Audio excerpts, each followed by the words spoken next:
ገለታው ተናስተልን መሳይ እንዴት አደርክ?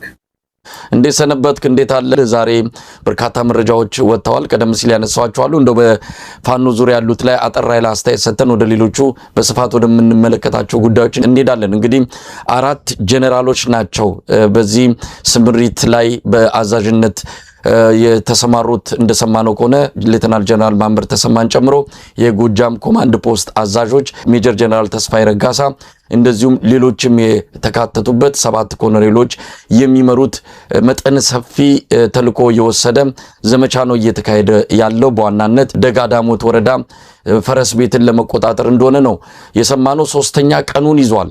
በታንኮች በሜካናይዝድ ኃይል የታገዘ መጠን ሰፊ ውጊያ ነው እየተካሄደ ያለው። ገለታው እንግዲህ በአዲስ አበባ ምክክር ተቀምጫለሁ የሚለው የአብይ አህመድ አገዛዝ እንዲህ አይነቱን ጦርነት በከፍተኛ ኃይል ስምሪት እያከናወነ እንዳለ ነው የሰማነው። እንግዲህ 3ኛ ቀኑን ይዟል። እስካሁን ባለው መረጃ መሰረት ፈረስ ቤትን ለመያዝ የሚደረገው ትንቅንቅ እንደቀጠለ ነው። ተቆጣጥረነዋል የሚልም መረጃ እያወጡ ነው። የአንከር መረጃ ምንጮች እንዳረጋገጡት ከሆነ ግን እስካሁን የፈረስ ቤት ከተማ በፋኖ ቁጥጥር ስር እንደሚገኝ ነው። እንዴት አየው? አሁንም እንከር ያለ ውጊያ ነው እየተካሄደ ያለው። አሁን ከልምድ እንዳየነው በተለይ በዚህ በአማራ ክልል የሚደረግን ጦርነት፣ ትግራይ አካባቢ የሚደረግን ጦርነት፣ ኦሮሚያ ውስጥ የሚደረግ ጦርነቶች የሆነ ከባቢ ይፈልጋሉ መሳይ እና በዛ ውስጥ ተሸፍኖ ኦፕሬሽን ሲያደርጉ እናያለን። እና በተለይ ይሄ ምክክሩን አሁን የተጀመረውን ምክክር ማደናገሪያ አድርገው ቴሌቪዥኑን የውጭ ግንኙነቱን በሙሉ በዛ ኢትዮጵያ እየመከረች ነው የሚል እንትን ብለው፣ በሌላ በኩል ግን አማራ ላይ እንደዚህ አይነት እኩል ነው የጀመሩት። ተመልከት፣ 4 ቀን አይደለም የሆነው ምክክር ኮሚሽን ጀመረ ተብሎ እኩል እዛ ላይ ደግሞ ልዩ ኦፕሬሽን ተጀምሯል። እና ይሄ በአጠቃላይ የሚያሳየው ይሄ መንግስት ምንም ለምክክር ልቡ ምክክር ላይ እንደሌለ ምንም እኮ እንደሌለ ነው የሚያሳየው። ትንሽ ለምክክር የተሸነፈ ኃይል እኮ እነዚህን ግጭቶች በድርድር ለመፍታት ሽማግሌ ላክ፣ ቢያንስ ምክክሩ አለፍ እስኪልም ደግሞ ረገብ ልበል፣ ሚሊቴሪ ኦፐሬሽኑን ትንሽ እንደው ረገብ ላድርገው እና እስቲሳክ ነው። ምናልባት ይሄንን ደግሞ ምክክር እያዩም ደግሞ የሚመጡ ሰዎች ካሉ የሚልም እኮ ኃላፊነት የተሞላበት ሰው የሚያስበው እንደዛ ነው። ነገር ግን እኩል ነው የሚያስኬደው ምክክር። እዚህ አዳራሽ ይካሄድ፣ በሌላ በኩል ደግሞ እዛኛ ጦርነት እናካሄድ ነው የሚል ነው። ትግራይም ይቀጥላል። አሁን ትግራይም ያለው ዱብዱብ ለምሳሌ ዛሬ የወጣውን ሰልፍም ስናየው በአጠቃላይ በቀጣይ ደግሞ ይህም አሁን 1 ወር አይደለም ይቆያሉ የተባሉት እነዚህ ምክክሩ፣ ትግራይም ጦርነቱ ይቀጥላል። ስለዚህ በዚህ አይነት የተዘበራረቀ ሁኔታ ውስጥ በእንደዚህ አይነት በጣም አሳፋሪ ታሪክ ውስጥ ነው ያለነው። በጣም አሳፋሪ ይህንን ቅዱስ ነገር ይህንን በጣም የተባረከ ምክክር ብለን ኢትዮጵያን ሁሉ ስንጠብቀው የነበረውን ምዕራፍ እንደዚህ አድርጎ አበላሸው አብይ። ኢትዮጵያን መቆጣት አለብን። ብዙ ጊዜ እንዳልነው መሳይ ኢትዮጵያን መቆጣት አለብን። በየቦታው ፋኖ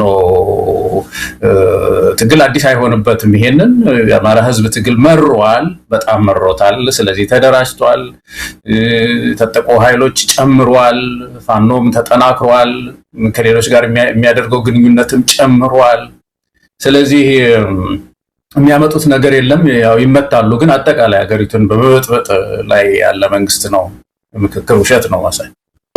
ገለታው እንግዲህ የደጋዳሞቱ ፈረስ ቤት የሚካሄደው ውጊያ መጠኑ ሰፊ ስለሆነ አገዛዙም ያለ የሌለ ኃይሉን ያሰማራበት በመሆኑ እንጂ በአማራ ክልል አሁንም በበርካታ አካባቢዎች ውጊያዎች እንደቀጠሉ መሆናቸውን የሚያሳዩ መረጃዎች ወጥተዋል። ዛሬም በራያ ቆቦ እንደዚሁ ከፍተኛ ውጊያ መደረጉን የሚያሳይ መረጃ ነው የመጣልን። በትላንትናው ዕለትም ጎንደር እንደዚሁ በአገዛዙ ኃይልና በፋኖች መሃል ውጊያዎች መደረጋቸው ተመልክቷል። አብዛኞቹ አካባቢዎች ላይ አገዛዙ የሚያደርገው የማጥቃት እንቅስቃሴ ነው። እንግዲህ በክረምቱ ፋኖና ሌሎች ኃይሎች ተባብረው ጥቃት ይከፍቱብኛል በሚል ከወዲሁ የማኮላሸትና ዘመቻቸውን ሳይጀመር የማጨናገፍ ተልዕኮ የወሰደው የአብይ አህመድ ሰራዊት በተለያዩ አቅጣጫዎች ነው በፋኖች በተቆጣጠሩባቸው አካባቢዎች ጥቃት እየከፈተ ያለው። እስካሁን ባለው መረጃ በሁሉም ቀጠናዎች አገዛዙ የተሳካ ኦፕሬሽን ማድረግ አልቻለም። የሰኔ 30ም ቀነ ገደብ አልፏል። እስካሁን ድረስ የብልጽግና ምስለኔ አስተዳደሩን እግር ለመትከል የተደረገው ጥረትም ሙከራም መክሸፉን ነው ለማረጋገጥ እየተቻለው። እንግዲህ በአዲስ አበባ የትግራይ ተወላጆችን ሰልፍ እንዲያደርጉ በተለያዩ አማራ አካባቢዎች ደግሞ በውጊያ የጠመደበት ሁኔታ ያለ በአዲስ አበባ ደግሞ ምክክር ብሎ የከሸፈ የሚመስለው ሂደት ተጀምሯል። እንዴት እየተከታተልከው ነው ገለታው? ረቡዕ ዕለት ሲጀመር የአብይ አህመድ በዓለ ሲመት ይመስል ነበረም። እንደተባለውም አልቀረም። ዝግጅት ያልተደረገበት ውዝግቦች የተፈጠረበት እንኳን ምክክር ሊመስል ቀርቶ የአንድ ክፍለ ከተማ ጉባኤም ደረጃ በማይመጠን መልኩ ነው እየተካሄደ እንዳለ የሚነገረውና እንዴት እየተከታተልከው ነው? በአጠቃላይ በጣም ብዙ ሰው ይከታተለዋል መሳይ። ይሄ ምዕራፍ መበላሸቱ በተለይ አሁን ምርጫ ብዙ ጊዜ ይበላሻል። እንደምናውቀው ይሰርቃሉ። ምርጫ በየ5 ዓመቱ ምርጫ እናደርጋለን ብለው ያታልላሉ። የተለመደ ነገር ነው። ግን ህዝብ ሌላው ተስፋው እንግዲህ ምክክር ነው። በተለይ ከፍተኛ ኪሳራ ውስጥ የገባ ህዝብ ምርጫን ተስፋ ያደርገውም ያው መንግስት መጥቶ ያታልሉኛል ብዙ ጊዜ ብሎ ያስባል። ስለዚህ ይህ ኤክስትራ ጁዲሻሪ የሚባለው ወይም ደግሞ ከህግ ውጪ ከህገ መንግስት ውጪ የሆነ መተሳሰሪያ መርሆችንም ሊነካካ የሚችል ፋንዳሜንታል የሆነ ቼንጅ ለውጥ ሊያመጣ የሚችል ምክክር ነው ተስፋ የሚያደርገው። እና እኛ ሀገር ትልቅ አሳዛኝ ታሪካዊ ነገር ይሄ ምዕራፍ ነው የተበላሸው። ይህን ምዕራፍ ገና ሲያቋቁመው ጀምሮ ብዙ ጊዜ ተነሳ። መቼም ብዙ ሰው ማስተያየት ሰጠበት መሳይ። አድማ ተመልካቾችን አናሰለችም። ሲነሳ ገና ጣሉት። ምክክር የሚለውን ስሙን ሁሉ አጠፉት እኮ። አሁን ስሙ ራሱ መቀየር አለበት። ሌላ ስም የሚሰጠው ጥሩ ሰው በተገኘ ጥሩ ነበር። አሁን ምክክር የሚለውን ስም በውስጣችን በልቦናችን መጠበቅ እንድንችል ሌላ ስም መሰጠት አለበት። አሁን ኢትዮጵያ ውስጥ ያለው ምክክር አይደለም። ባለፈው አንስተን ነበር መሳይ። በሁለት መንገድ ነው ምክክር የሚካሄደው። አንዱ የክራይሲስ ማኔጅመንት የሚባለውን ለማስተካከል ነው። ግጭት ይደርስባቸውና ለማስተካከል ምክክር ያደርጋሉ። ብዙ ሀገሮች አድርገዋል።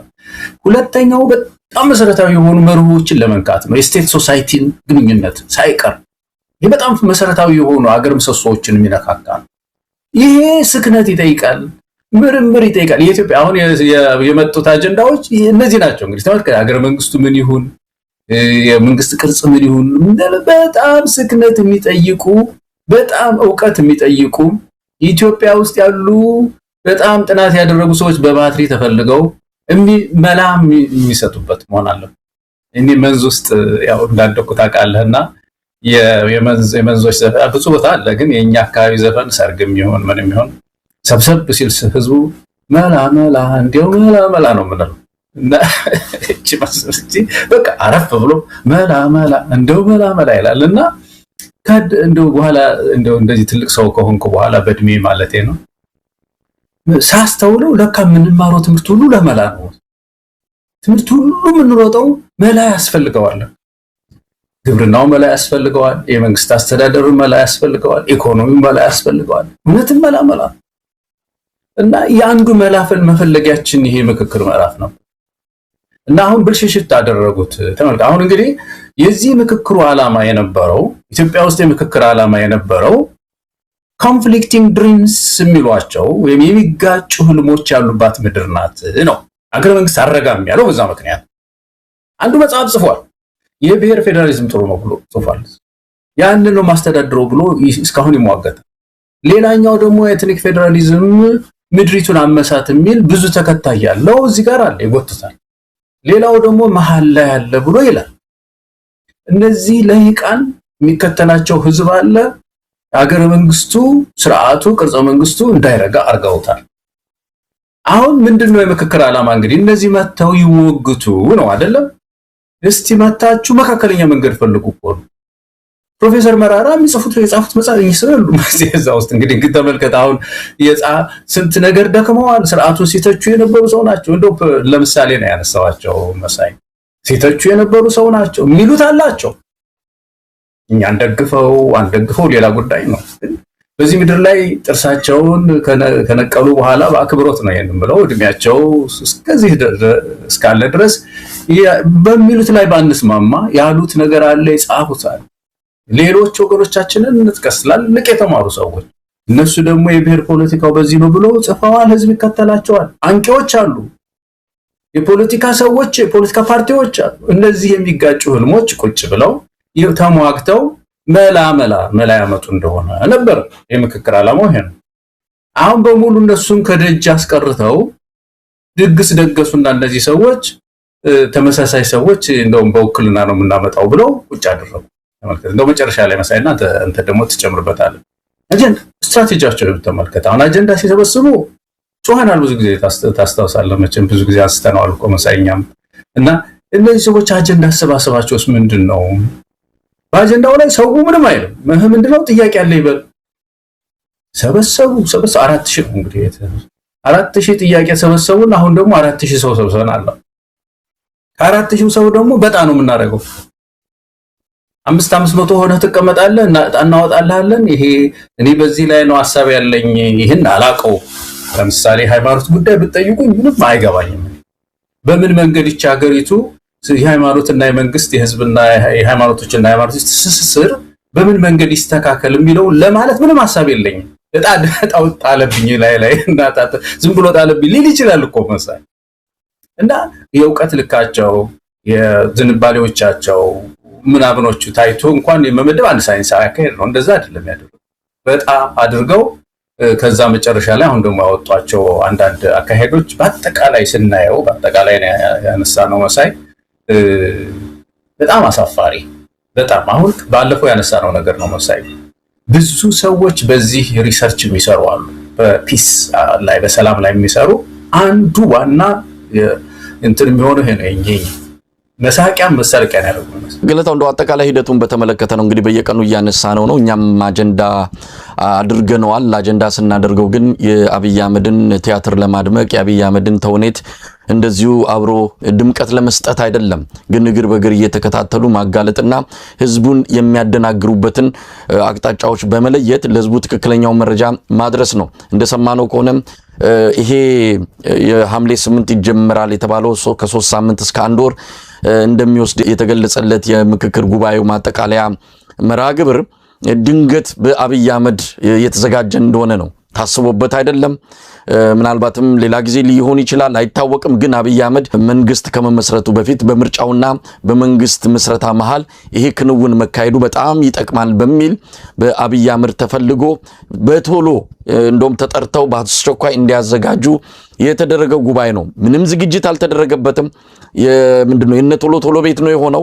አሁን ዝግጅቱ ከተጀመረ በኋላ አንዳንድ በጉባኤው ላይ የተሳተፉ ወገኖች ሲገልጹልን ምንም ስክነት የለውም፣ አልተናበቡም ጭራሽ። ኮሚሽነሮቹ በርካታ ጥያቄዎችን መመለስ አልቻሉም። ከትግራይ ተጠርቶ የመጡ ባጅ ያልወሰዱበት ነገር ግን ለጉባኤው የተዘጋጀውን አበልም ሆነ ሌሎችን ጥቅሞች ግን እየተሰጣቸው ነው። ወደ ጉባኤው ግን እንዲገቡ አልተደረገም።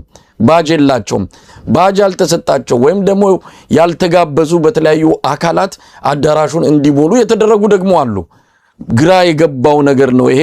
ምንድነው ዝናብ ያበላሸው ሰርግ አይነት ነው የሚመስለው።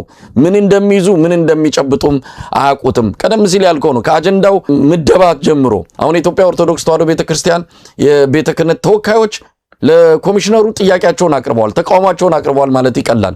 ምናልባት በዚሁ ከቀጠለ ላይ ሳተፉሉ ይችላሉ። እንደሱ የሃይማኖት ጉዳይ እያለም እንዲወያዩ የተደረገው ወይም ደግሞ እጣው የደረሳቸው በአዲስ አበባና በድሬዳዋ ጉዳይ ላይ እንዲነጋገሩ ነው። ገለታው ከአካሄዱ ጀምሮ ቅንነት የሌለው ሐቀኝነት የጠፋበት ትክክለኛ ምክክር አድርጎ ለኢትዮጵያ ችግሮች መፍትሄ ለማምጣት የታለመ አይደለም። ዝም ብሎ ግርግር እንደሆነ ይሄው አሁን ባለፉት 4 ቀናት ከተካሄደው መርሃ ግብር መረዳት ይቻላል። እስካሁን አልተጀመረም፣ ውይይቱ አልተጀመረም። በቡድን ተከፋፍለው ገና ሰኞ ይጀምራል ነው የተባለው። እንግዲህ አንድ አጀንዳ ቢያንስ 36 ቀን ይወስዳል ተብሏል። እንግዲህ ምናልባት ሁሉም በየተራ እየተለዋወጡ የሚያካሂዱ ከሆነ ደግሞ ከዓመትም በላይ ሊወስድ የሚችልበት ሁኔታ ነው ያለው። ምንም አይነት ዝግጅት ጥናትም አልተደረገበትም። የግብር ይውጣ ስራ ነው እየተከናወነ ያለው የሚል መረጃ ነው እንግዲህ እየመጣልን የሚገኘው። እንዴት አየው? ወይንስ ቢያንስ እንኳን ሐሰተኛም ይሁን ለተውኔትም ይሁን እንዲሁ ዝም ብሎ አብይ አህመድ ለራሱ ስልጣን ማያጀቢያ የሚያደርገው በተወሰነ ደረጃ ምክክር የሚመስል ነገር እንኳን ማድረግ ያልቻሉበት በጣም ቀሽም የሆነ ተውኔት እንደሆነ ነው ያው በግልጽ እያየ ነው የምንገኘው። ገለታው አዎ በጣም አሳፋሪ ነው። ይሄንን ቃል መናገር ስላለብን ነው የምንናገረው። እንግዲህ በጣም አሳፋሪ ነው። በታሪካችን ውስጥ ተመዝግቦ በተለይ በኢትዮጵያ የምክክር ታሪክ ውስጥ እንግዲህ ትልቅ አንኳር ነገር ነው። ብሔራዊ ስለሆነ ብሔራዊ ምክክር ኢትዮጵያ የመታጠፊያ ምዕራፍ ላይ ሆና እንደዚህ አይነት ኮሚሽን አቋቋመች፣ እንደዚህ አጀንዳ እንደዚህ ነበር ሲሰበሰብ የነበረው የሚለው ነገር ተቃዋሚዎች ውጪ የነበሩት የሚለው ነገር የሚያወጧቸውን ህጎች አሁን ብታይ ለምሳሌ ይሄ እንደ ደንብ እንደ መጫወቻ ደንብ ያደረጉትን ያየህ እንደሆነ እኮ አንድ ለምሳሌ እዛ 500 ሰው ሆኖ እንግዲህ አንድ አጀንዳ ይሰጣዋል። በዛ አጀንዳ ላይ ሆነው በጉዳዩ ላይ ከ40% በታች ከሆነ የተስማማው ስምምነት ከ40% በላይ የሆነው ተስማምቶ ከዛ በታች ከሆነ እንግዲህ 39% ከሆነ ማለት በዛ ከሆነ ውድቅ ይሆናል። ለምሳሌ 500 ሰው ነው።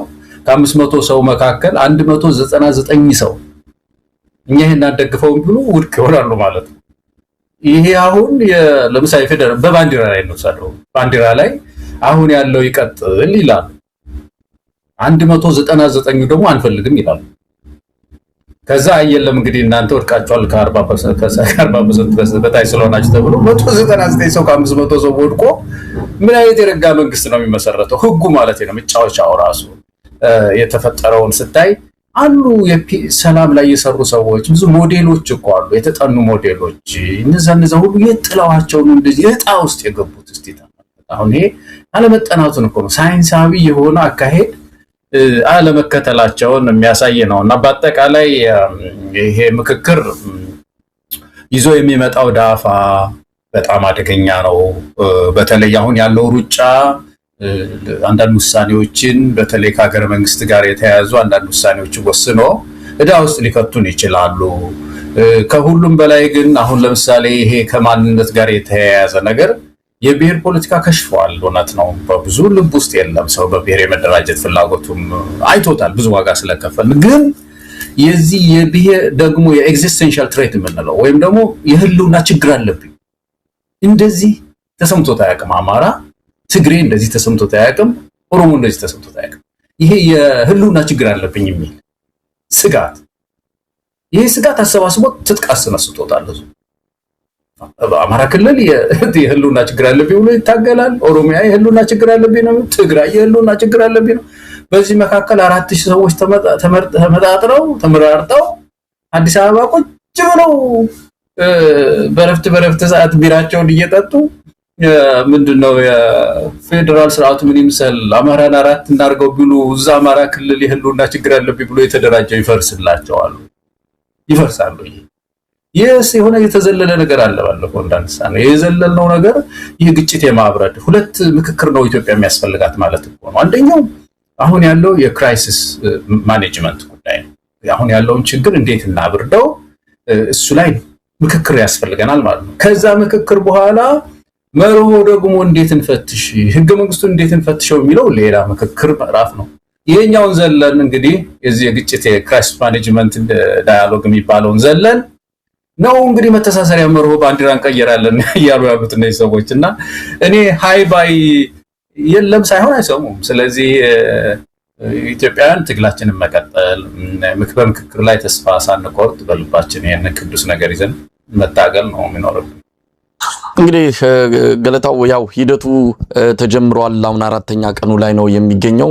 በእነሱ አካባቢ የሚሰማው ነገር በምክክር ኢትዮጵያ ችግሮቿን ትፈታለች፣ ኢትዮጵያ እየመከረች ነው። ሰማይ ምድሩን በእንደዚህ አይነት ጩኸቶች እንዲሞሉ አድርገዋል። የምክክር ኮሚሽኑ ሰዎችም እንግዲህ ምን አይነት ታሪክ እየጻፉ እንዳለ ለራሳቸው በምን መልኩ ራሳቸውን ነገ ከነገ ወዲያ ከሚፈጠረው አጠቃላይ ለውጥ ጋር ሊያስማሙ እንደሚችሉ አይታወቅም። እየሰሩ ያሉት ነገር መልካም ውጤት ያመጣል ብለው ነው ለነሱ የሚያምኑት።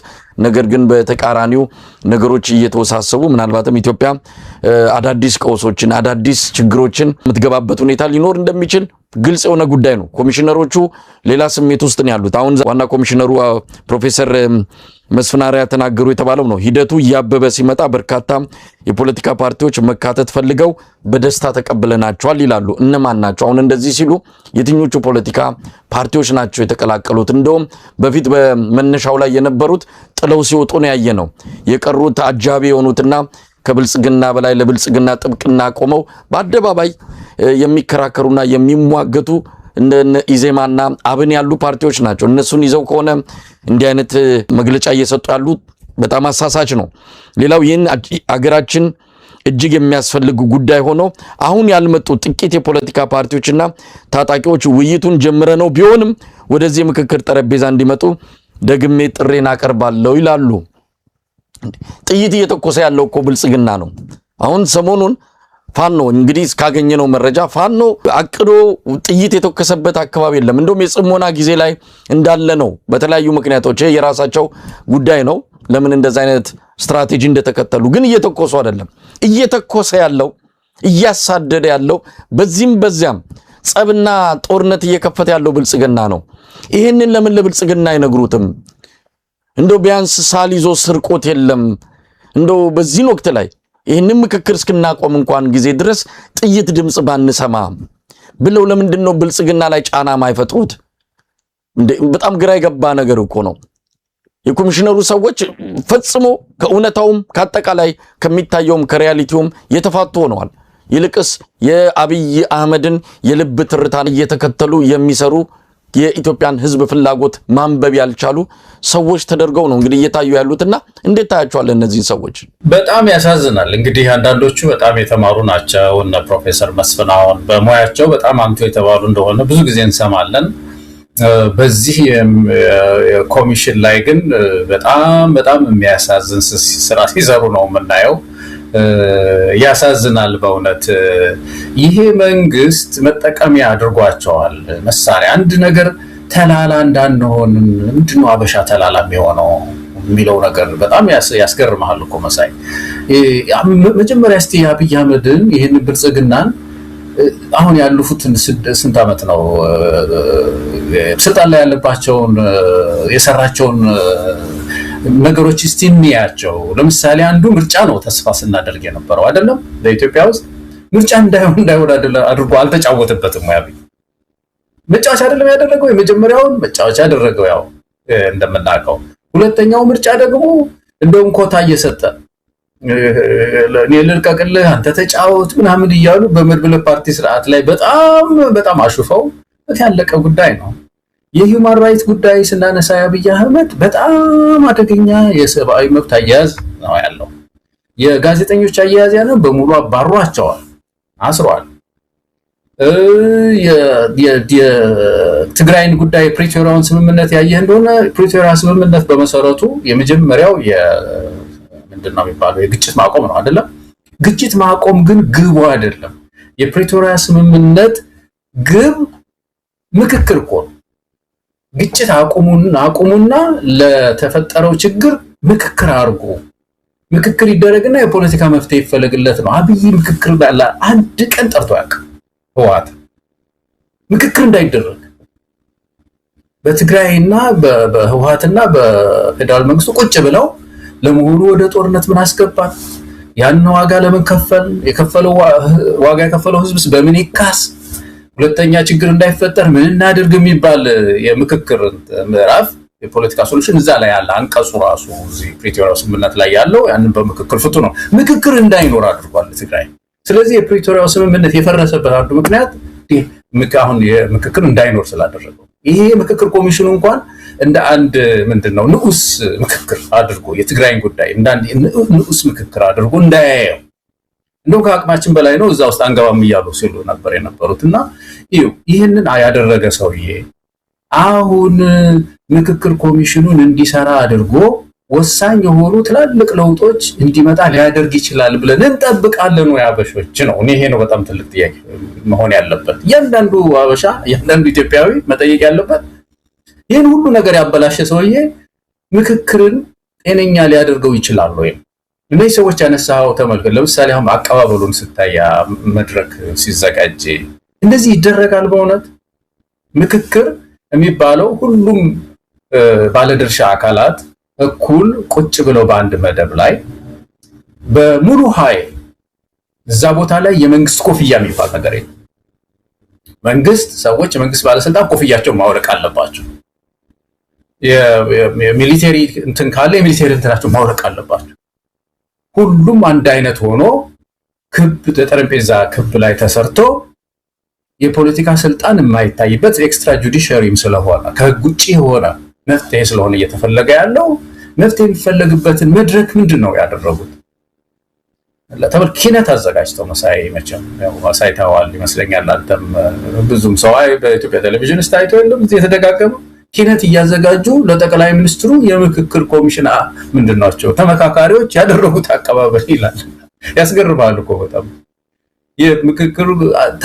ለምክክር የመጡ ሰዎች ለሳቸው ጠቅላይ ሚኒስትሩ አቀባበል አድርገው ሾመዋል ማለት እኮ ነው። ይሄ ተጽዕኖ ለምን ይፈጠርባቸዋል እነዛ ሰዎች ላይ? በመጀመሪያ ሐቀኛ ምክክር የሚደረገው እንደዚህ አይነት ሳይኮሎጂ፣ ይሄ ሳይኮሎጂው ራሱ የስነ ልቦና ጨዋታው እሱን የማገነን ስራዎች ሲሰሩ ያልተዘጋጁበትና በደንብም ያልተወኑበት እንደሆነ እኮ የሚያስታውቀው እዛ ላይ ነው። ቢያንስ እንኳን አብይን ገለልተኛ አድርጎ ማሳየት በእነሱ ይህንን እንዳዘጋጁ ፈላጭ ቆራጮቹ እነሱ እንደሆነ ሁሉም ነገር ከግራ ከቀኝም የብልጽግና ድግስ እንደሆነ እናውቃለን። ቢያንስ ግን ለህዝቡ ሲያቀርቡት ለዓለም አቀፉ ማህበረሰብ ሲያቀርቡት አብይን ገለልተኛ አድርጎ አንድ የውይይቱ አካል እንጂ ባለቤት ሆኖ እንዳይቀርብ ማድረግ ሲችሉ፣ ነገር ግን ያየነው ትዕይንት የአብይ አህመድ ባለ ሲመት ነው የሚመስለው። እንደውም ታስታውስ እንደሆነ ንግግሩንም ሲያደርግ 4000 ሰዎችን ሰብስበን ነው ያለው። ተሰብስባችሁ እንኳን ብሎ ራሱን አላወጣም። የሰበሰበው እሱ እንደሆነ አድርጎ ነው የገለጸው። ባለቤት መሆኑን ሳያፍር ነው የተናገረውና ድራማውንም ተውኔቱንም አልቻሉበትም። በዚህ ደረጃ ብልጽግና ያልተዘጋጀበት ዝም ብሎ የነ ቶሎ ቤት አይነት ነገር ነው የሆነባቸውና ይሄ ደግሞ ወዲያውኑ ነው የተጋለጠባቸው። ሊሸፋፍኑ ሄዱበት ደግሞ የበለጠ ያዝረከረካቸው እንዳለ እያየን ነው ገለታው። አይ ምክክር ዳዋ በላት። ኢትዮጵያ ውስጥ ያን መሰለ ስንጠብቅ የነበረው ነገር ዳዋ በልቶታል። እንደገና ነው አሁን ስለ ምክክር ማሰብ ያለብን። እነዚህ ሰዎች የምክክር ኮሚሽኑ ብዙ ብር እያወጣ ባለሙያዎችም ወደ ያገሩ ይልክ ነበረ። አንዱ የተላከው ባለፈው ያነሳ ነው በጣም ውጤታማ ጥሩ ምክክር ተደረገባት የተባለችው የአፍሪካ ሀገር መጀመሪያ የአረብ ስፕሪንግ የተነሳባት አገር ናት አይደለም? እዛ ሄደው አጥንተዋል። ቱኒዚያ መሆኑ ነው። አዎ ቱኒዚያ መጀመሪያ የአረብ ስፕሪንግ የተካሄደባት ናት። ከዛ ኪሳራ በኋላ የመጀመሪያ ጥናት ተደረገ እና ሲላክ እዛ ያየው ምንድነው? እዛ ያሉ የምክክር ኮሚሽንኛ የምንላቸው ምንድነው ያደረጉት? መጀመሪያ እነሱ ሮድማፕ አወጡ። መሳይ ያው እንደምታውቀው ሮድማፕ ሲያወጡ መጀመሪያ ምንድነው ያደረጉት? ይሄ ነገር ምክክራችን ይሰምር ዘንድ መጀመሪያ ትራንዚሽን ወይም ሽግግር ይፈጠር እና ፕሬዚደንቱም ሪዛይን ያድርጉ ይውረዱ ከስልጣን። አንድ የአገሪቱ ማለት ነው የቱኒዚያ ፕሬዚደንት ይውረዱ ከስልጣን እና የሽግግር ጊዜ ቴክኖክራትስ የሚመሩት ባለሙያዎች የሚመሩት ለጊዜው ይጠብቁ፣ መንግስትን ይምሩ፣ ትምህርት ሚኒስቴርን፣ ጤና ምናምን እንዳይስተጓጎል፣ ሰርቪስ እንዳይስተጓጎል ይቀጥሉ። በመሃል ህገ መንግስት እንጻፍ፣ እናርቅቅ፣ ሪቫይዝ እናርገው። ሶስተኛ ሐቀኛ ምርጫ ይደረግና በዚህኛ እንክሰም አሉ። ይህን ሐሳብ ይዘው ሲመጡ የሚቃወም አልነበር፣ ምክንያቱም ገለልተኛ ኮሚሽን ነበር። ስለዚህ ፕሬዚደንቱም ሪዛይን አደረጉ፣ ኢንትሪም ጋቨርንመንት ተፈጠረ፣ ህገ መንግስት ሪቫይዝ ተደረገ፣ መጨረሻ ላይ ምርጫ ተደረገና ያው እንግዲህ ቱኒዚያ ምንድነው ሽልማት ፒስ የሰላም ሽልማት ይሄ ኮሚሽን ተሸልሞ ተጠናቀቀ። በዚህ እንግዲህ መቼም ምክክር ሁሉም ችግር ይፈታል ማለት ላይሆን ይችላል፣ ግን የመጀመሪያው ምዕራፍ በድል ነበር የተጠናቀቀው። ይህንን አይተዋል። መተው አብይ አህመድ መጣና እነሱ ስብሰባ ጠሩ፣ የምክክር ኮሚሽኑና ጠርቶ እነሱ ጋብዘውት መድረኩ ላይ አንድ ሰው እዚህ ምንድነው የሽግግር መንግስት ነገር ብታነሱ ወየውላችሁ ሲል ሲያጭበጭቡ ነበር። የሽግግር መንግስት የሚል ሐሳብ ይነሳል። ኢትዮጵያ ውስጥ ከእንግዲህ በኋላ የሽግግር መንግስት አይኖርም። አብሮ አጨብጫቢዎች ነበሩ እነዚህ የምክክር ኮሚሽን አባል።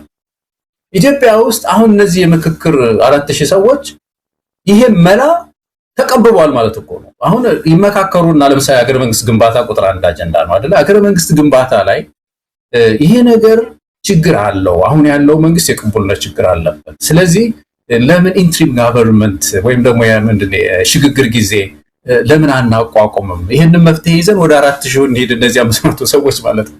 ወደ 4000 ሄደን እስቲ የሽግግር ጊዜ ይፈጠር የምትል አጀንዳ ዝር ብለው አያነሱም ማለት ነው። በዚህ ደግሞ የምክክር ኮሚሽኑ ተስማምቷል።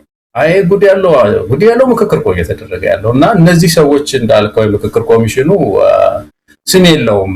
ብዙ ተቋማት በጣም አዋርደዋል፣ ግን የነዚህ የባሰ ነው። እኔ አሁን በዚህ ሰዓት ቢጠና መሳይ እንደው ምናልባት ብዙ ተከታይ ስላለህ እዚህ ወይ ፌስቡክ ላይ የሆነ እንትን ላይ በምክክር ኮሚሽኑ ላይ ያላቸው እምነት ይለካ።